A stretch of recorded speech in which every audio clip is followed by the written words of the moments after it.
It's Chris, back with today's latest cybersecurity topic. Thanks for tuning in. Today we're diving headfirst into a technology pair that every security team loves to name drop, but few organizations truly understand: intrusion detection and intrusion prevention systems, IDS and IPS. They sound like cousins, and in many ways they are, but each plays a distinct role in spotting and stopping malicious traffic before it turns into a headline-grabbing breach. So grab your coffee, and let's unpack how these systems work, where they fit in a modern network, and what you need to watch out for when you deploy them.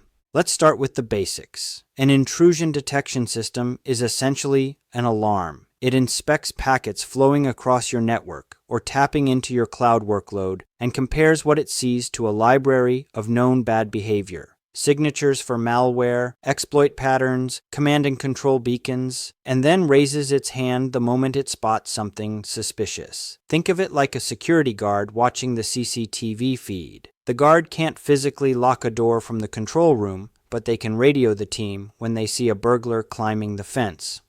That immediate visibility is priceless, especially for SOC analysts who need to triage alerts and decide whether the strange traffic on port 53 is legitimate DNS or somebody tunneling data out of your environment. Now slide over one seat and you meet the intrusion prevention system. Same visibility, same deep packet inspection, but with one key difference. The IPS has the keys to the door. When it catches malicious traffic, it can automatically drop the packet, tear down the TCP session, or even quarantine the offending host. No human intervention required. Done right, IPS is like the guard who not only sees the burglar but also presses the remote lock button before the intruder sets foot in the lobby. So how do these tools actually recognize danger in real time? They rely on two broad detection methods. The first is signature-based. Vendors and open-source communities constantly feed the engine with fingerprints of known exploits. SHA-256 hashes of malicious payloads, regex patterns for exploit kits, even pieces of shellcode. Signature detection is lightning fast and low on false positives because your matching on something you've already verified is bad. The downside? A zero-day attack with no signature yet will walk right through. That's where anomaly or behavior-based detection comes in.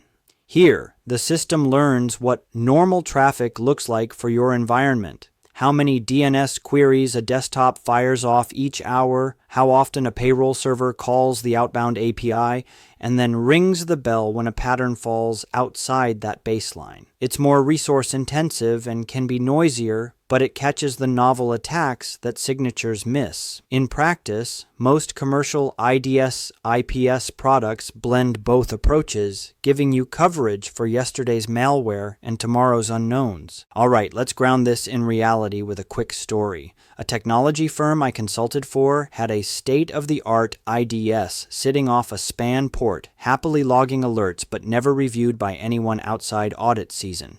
One Friday night, the system flagged a rule called et Trojan Zeus config download. No one saw it until Monday, by which time the attacker had siphoned customer account data through an encrypted tunnel. The detection worked perfectly. The process failed because nobody was watching. Lesson 1. Visibility without action is just expensive noise. Now, flip the coin. Another client ran an aggressive IPS in inline mode at the network edge. They enabled every rule in the book, thinking more is better. 2 weeks later, a business-critical file transfer with a banking partner kept dying mid-session. After days of finger-pointing, we discovered the IPS was blocking a benign but oddly formed XML chunk that matched an overly broad signature. The bank threatened to fine them for missed SLAs, and leadership almost ripped out the IPS entirely. Lesson 2. Prevention without calibration breaks business faster than it blocks attackers. So, how do you roll these systems out without falling into either trap? First, decide on placement.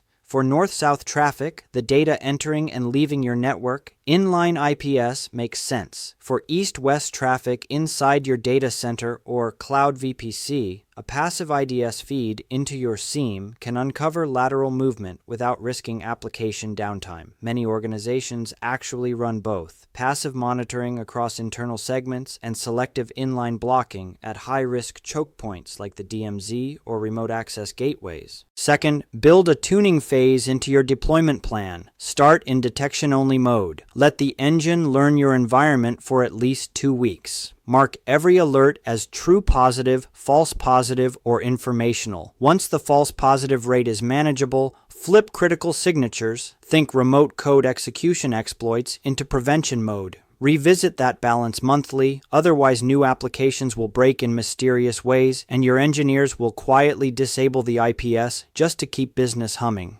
Third, integrate with the rest of your stack.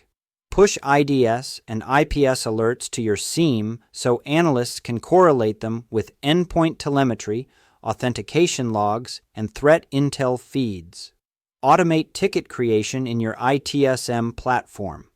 A lonely alert sitting on a console no one checks at 3 a.m. is functionally worthless. If you're running SOAR, even better. You can trigger automated containment on the endpoint the moment your IPS blocks a malicious payload, buying precious minutes during an active breach. Finally, don't ignore encryption. Over 80% of internet traffic is HTTPS today. If your IDS or IPS can't decrypt that traffic, either via certificate-based decryption at the proxy layer or using TLS inspection on the firewall, then you're effectively blind to the majority of threats. Yes, there are privacy and compliance considerations, but modern products let you carve out exception lists for banking, healthcare, and other sensitive categories while keeping corporate SaaS and unknown sites subject to inspection. Find that balance. Your security depends on it. So here's your take-home message. Intrusion detection and prevention systems remain a cornerstone in layered defense,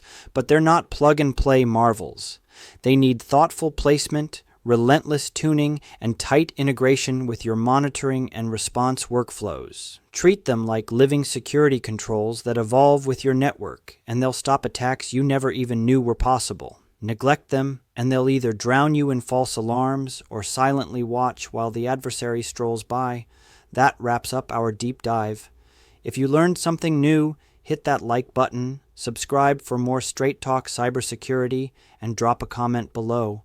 I'd love to hear how you've tuned your IDS or IPS to balance security with business uptime. Until next time, stay curious, stay vigilant, and, most importantly, keep it secure. Chris, signing off.